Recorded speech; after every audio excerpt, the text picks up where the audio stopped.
Is it a New Year's Eve celebration in Kazakhstan? Yeah, what's going on? 2006, Mario and Nasty, what up? With that brand new classic.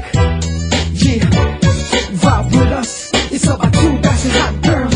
Yeah, keep it up, two-step with me. Come on, let's do it like this. 1, 2, baby, clap your hands. Everybody, let's go. Ha, ha, ha. I want y'all ladies clap again. Yeah, let me hear you sing. What? 우리가 둘이 It's my story. 너의 맘에 흐린 내 눈가의 눈물이 내 시간은 너무나도 길어 너무 길어. 따뜻한 나의 맘을 돌아오게 빌어. 그대로 너의 맘이 그린 그대로 넌 그대로 내게 지켜봐. So get up.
Trèo lên đỉnh núi cao vời vợi để ta khắc tên mình trên đời, dù ta biết gian nan đang chờ đón và trái tim vẫn âm thầm.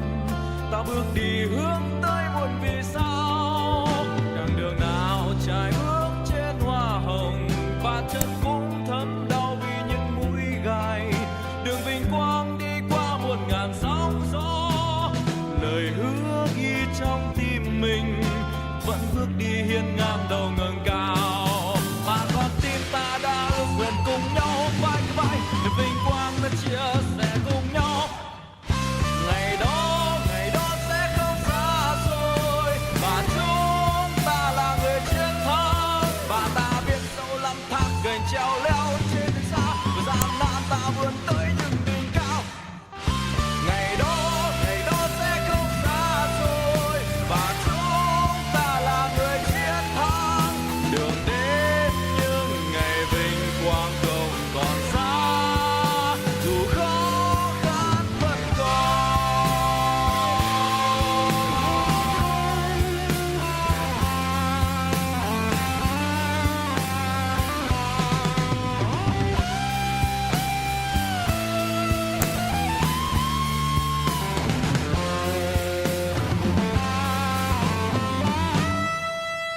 và mặt trời rực sáng trên cao vời, ban sức sống huy hoàng khắp muôn nơi, cài vinh quang lên vai những người chiến thắng.